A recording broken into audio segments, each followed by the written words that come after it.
m'appelle Albine, j'ai 39 ans et j'habite dans les Hautes-Pyrénées.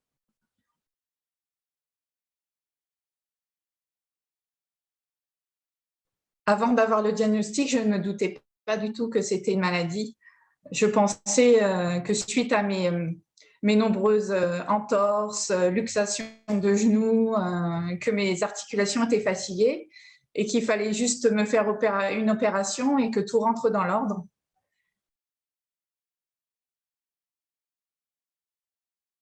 Les symptômes ont débuté à la petite enfance. J'avais une démarche particulière, j'avais du mal à courir, à sauter. Et les symptômes se sont aggravés à l'adolescence, où là, j'avais plus d'entorses, je m'en faisais tous les jours, plus les luxations du genou, qui étaient aussi nombreuses. Et j'avais de plus en plus de mal à marcher. Je voyais mes pieds qui se déformaient. Et mes mains aussi, beaucoup de faiblesse au niveau des mains. On me disait que j'étais maladroite. Je me souviens que petite, on m'appelait Gaston Lagaffe.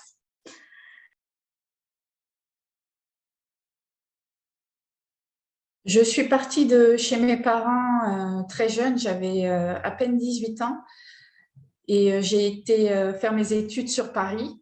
Et la famille de mon petit ami à l'époque me disait que ça serait bien que j'aille voir un spécialiste à l'hôpital puisque la maladie s'était bien installée et j'avais beaucoup de difficultés. Comme je le disais, le professeur n'a pas vraiment pris de pincettes pour m'annoncer le diagnostic. Et je trouve que ça aurait été bien qu'il m'explique les difficultés que j'allais rencontrer, comment il pouvait m'aider face à mes déformations, à mes douleurs, pour m'aider à marcher mieux. J'aurais aimé connaître tout ça et pas me laisser dans le flou.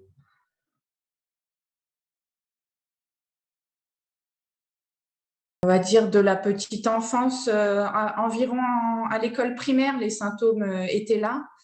Et j'ai de nombreuses fois été à l'hôpital pour toutes ces blessures que je me faisais au niveau des chevilles, du genou, tout ça. Et jamais personne nous a dit ça serait bien d'aller voir un neurologue, il y a quelque chose qui ne va pas. À chaque fois, on me mettait un bandage et puis une crème et puis repartez chez vous, madame. Voilà.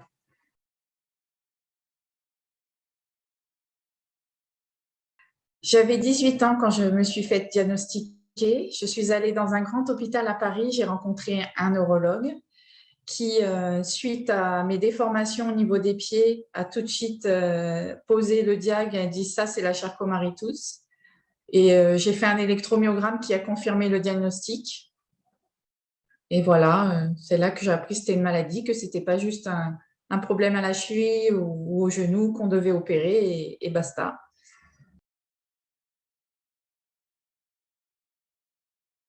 Alors, je ne connaissais pas du tout cette maladie, on m'en avait jamais parlé et j'ai même appris très tard que cette maladie était, enfin cette myopathie faisait partie de la liste des maladies de l'AFM Téléthon.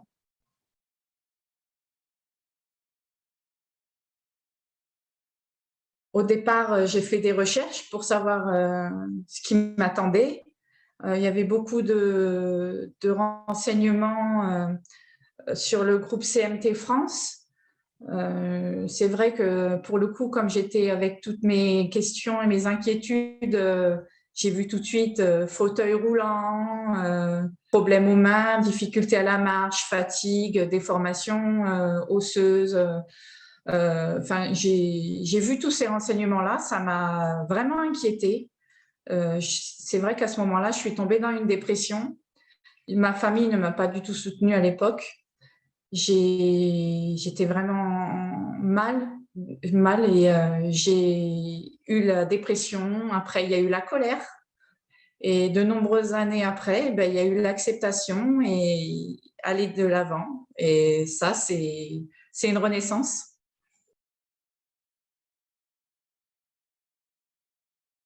Au début, le regard des autres était très difficile, notamment avant mon opération aux deux pieds. Les gens me regardaient bizarrement. Il y en avait même qui s'arrêtaient dans la rue pour me regarder marcher.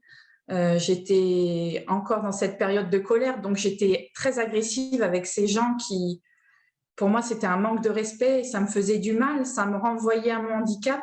Je voyais bien que j'étais pas comme tout le monde. Et aujourd'hui, j'ai vraiment accepté la maladie. Je le vis plutôt bien. Je l'accepte complètement. Mes amis, mon entourage ne le voient même pas puisque je l'accepte. Et les autres aussi dans la rue qui me croisent, je n'ai plus tellement de regard parce que je l'assume et ça passe.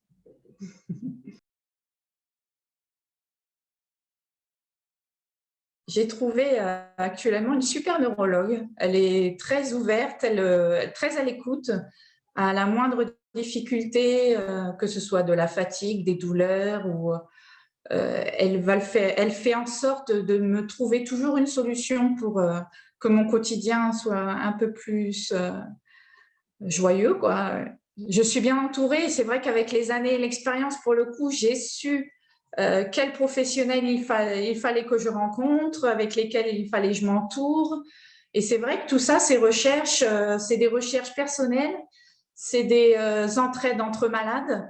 Et c'est vrai on n'a pas trop de pistes encore quand on rencontre un médecin. Il nous dit pas, ça serait bien d'aller là ou là. Il y a encore beaucoup de boulot sur ça.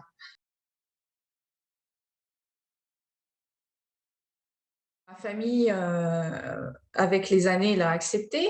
Mais aujourd'hui, je parle plutôt de ma famille, celle que j'ai construite avec mon mari et mes enfants. Et ils acceptent totalement ma maladie, puisque moi, je l'accepte, donc ils l'acceptent. Je suis bien entourée, j'ai beaucoup d'amis, que ce soit des handis ou des valides.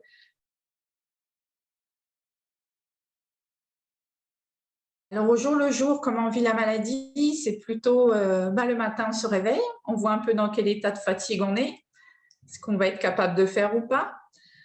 Mais j'ai 4 enfants, donc il faut se lever, il n'y a pas de fatigue, on se reposera le soir. Je suis très active, de toute façon, je sais faut quand même marcher un petit peu tous les jours pour entretenir le peu qui me reste comme muscle. Je suis du genre à me dire que rien n'est impossible. Quand je veux faire quelque chose, je le fais.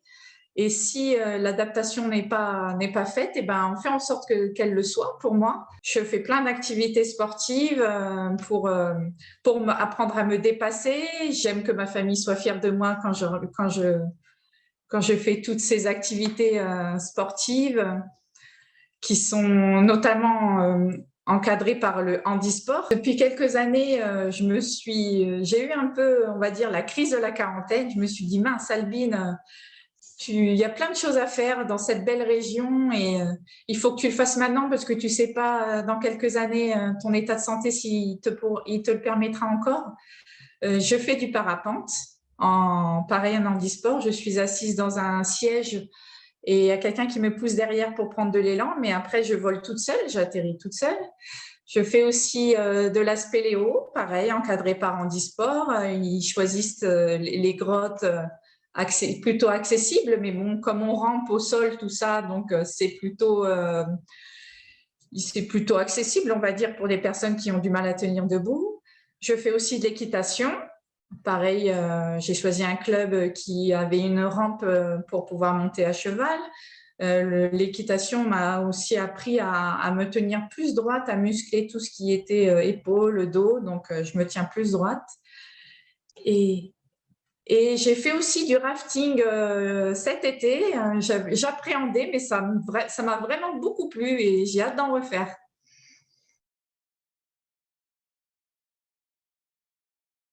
Dans mon quotidien, le plus handicapant, c'est la paperasse, les nombreux dossiers qu'il faut faire et les agressions gratuites des gens. Et il y a aussi les douleurs chez moi, notamment, qui interviennent le soir. Mais j'ai, au centre antidouleur, pu avoir accès à un médicament qui me soulage beaucoup le soir et qui m'aide à dormir.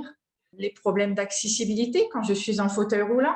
Il y a encore beaucoup de travail au niveau accessibilité.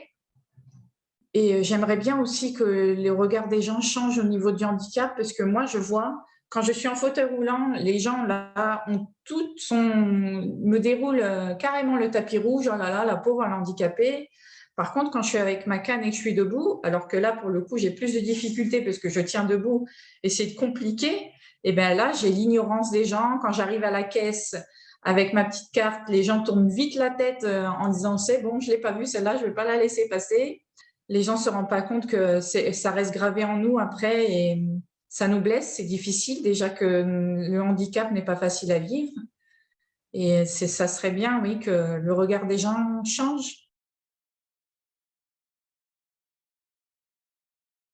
Ça serait bien que les médecins se renseignent un peu plus sur la CMT, notamment, il y a encore beaucoup de médecins qui font le rapprochement avec la maladie de Charcot, qui n'est pas du tout la même chose.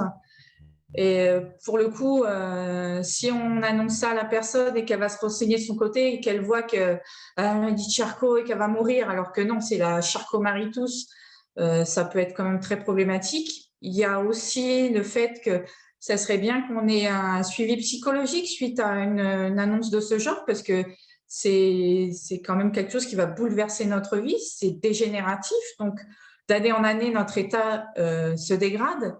Et c'est important d'être fort et bien dans sa tête pour pouvoir accepter tout ça et pouvoir avancer.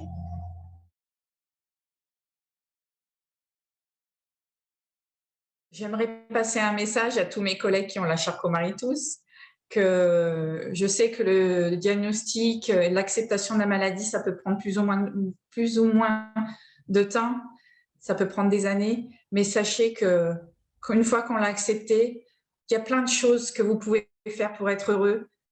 Vous pouvez avoir une vie amoureuse, vous pouvez avoir des amis, vous pouvez avoir des activités sportives.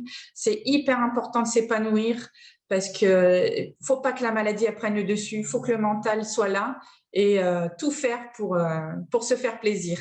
Et j'en suis la preuve. Franchement, vous pouvez le faire, vous allez y arriver. Courage.